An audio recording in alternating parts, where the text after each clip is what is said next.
Our guest tonight is an Emmy-winning actor, comedian, producer, and a recipient of the Mark Twain Prize for American Humor. You know him from his work on Saturday Night Live and movies like Barbie, Spirited, Anchorman, and Elf. He stars in Despicable Me 4, which opens in theaters in IMAX July 3rd. Let's take a look.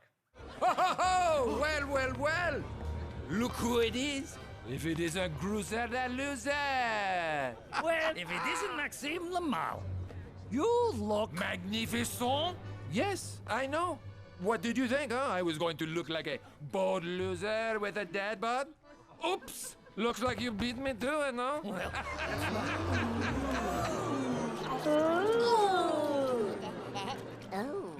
Please welcome back to the show our very good friend, Will Ferrell.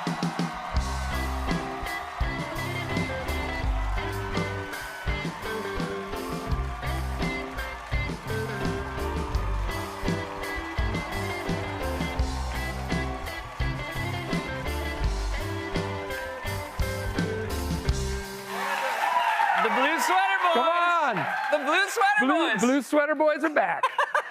Hey, congratulations on Despicable Me. This is a huge franchise. Despicable Me, yes. I'm so excited to be a part of it. But did you realize there are three other there's three other ones? Yeah. Yeah. This is the fourth one. Yeah. I had no idea. So when you got the So script... when I got it and it said Despicable Me 4, I thought it was like a play on words, like F-O-R-E, like when you're golfing and you hit the ball into someone and you yell, 4. I see. So I was like, oh, maybe it's golf themed. I don't know. But at some point, obviously, through reading the script, you must have realized there was no golf in it. Never knew. And I'm sitting at the premiere and I'm going, when are they going to start playing golf? And they never, I'm like, oh, it's the fourth one. Wow. Yes. What a cool way to find your way into a franchise. Just ass backwards. By the way, what? Yeah. What? 4. The Yeah. term 4 Uh-huh. in golf. Yeah. Why? Where did it come why? from? You don't golf, do you? Well, I'm just wondering, like, 4, is it short for like foresight? Right. I should have known I was going to hit it into you. 4. Or is it like... Or you should have had foresight not to play in front of me because I'm so bad. Or is it like, I should have checked the fairway before I hit that. There's a lot Yeah, of ways. there's a lot of- You know there's a what lot the of- bummer is? There's probably a real answer. There probably is. Is anyone from Scotland in the audience tonight? Oh, most of the crowd. Most of the crowd. They're all liars. Most of the crowd is Scottish. You were at the premiere and looking good. Yeah, look at And that. you are, you know... Look at that. Here it comes. Look at that. Love it. Look at that wig and Carell. That's Yep. good people. But you, now this look is not, but you're angling. You're angling for something, and you I'm angling you have for no shame something. about it. I have no shame, and in fact, one outlet reported it as Will Ferrell jokes. And it's not a joke. It's not a joke.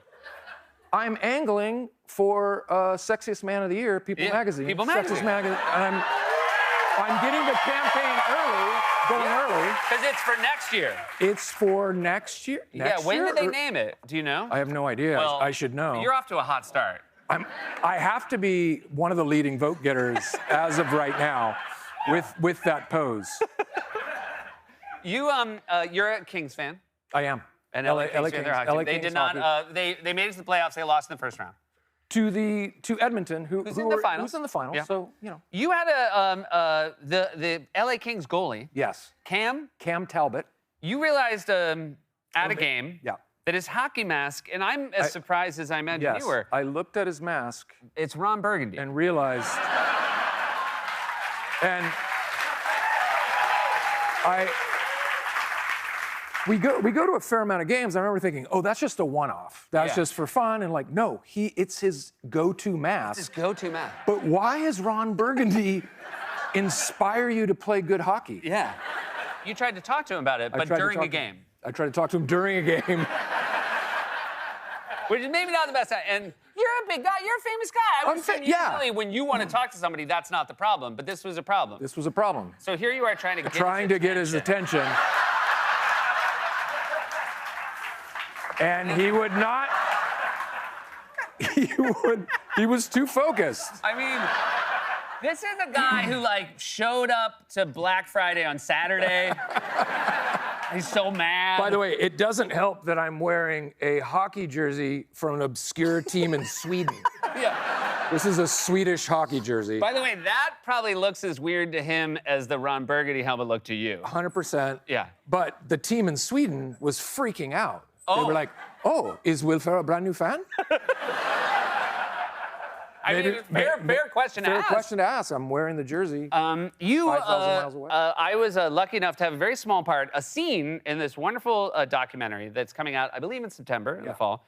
Our former colleague, Harper Steele, she's an SNL writer who transitioned.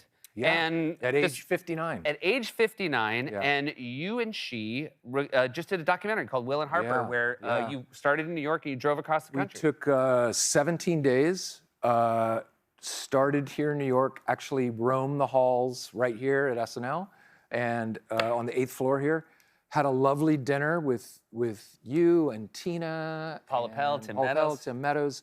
But yeah, we took 17 days to drive across the country to examine what her now being, what it meant to our friendship, what she was going through, what are the questions I could ask, how to, all the questions anyone might have who has a friend, going through this, and it turned out amazing. I can't wait. Everyone who's seen it has said Yeah. it is a wonderful document for a lot of people who want to figure out how to have these conversations, and I think Yeah. it's lovely that the two of you did that. And for and all we of went us. to all the different parts of America where you would wonder if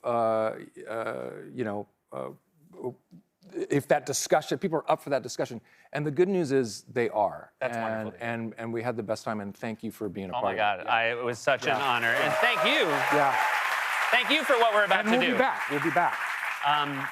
You're about to do something we haven't done in a long time. Second Chance Theater. I'm nervous and excited all at the same time, This is a but I'm sketch. glad so many people from Scotland are here in the Yeah. audience tonight. 'Cause I think the reason it bombed that night at SNL, no Scots in the audience. 100%. This is a sketch. It's called Gabe Kaplan. Yes. And Gabe Kaplan, for people who don't know, looks like this. Gabe Kaplan was on a show called Mr. Cotter. Right. And Actor, comedian. And this was a sketch. How did you have the idea for this sketch? It's a great question. Gabe Kaplan was always a go-to bit reference for me. Yep. Sure. I don't get know- it. I don't know- It's a good, funny name to say. Yeah. And I just wrote a sketch one time about a guy who works in an office place. I think it's an insurance company or an accounting firm, in which Gabe Kaplan is a client. Yeah. And he dresses every day like Gabe Kaplan in hopes of meeting him one day. And the sketch is the moment where he actually had come into the office, but no one told my character. This sketch goes so badly. Yes. It was before my time, but it was the sketch. People would bring new people into their office because you had a server where you could watch old sketches, Yeah. and they would show it, and they would say, just know, no matter how bad it goes. It can't go any worse than this. Yeah. No, there are no laughs throughout the sketch, other than, I believe, Jenna, our stage Yes. manager. You hear her politely giggling. Yeah.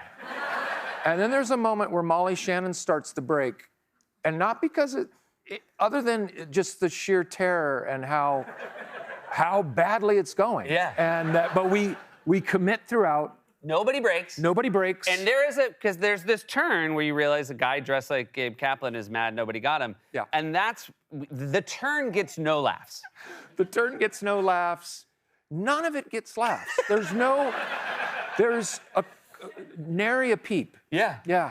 It was something and to yet see, and now we're gonna give it one more try. we're gonna give it one more shot, and I've got a good feeling. I've got a good feeling. We'll be right back with more from Will Ferrell and Second Chance Theater.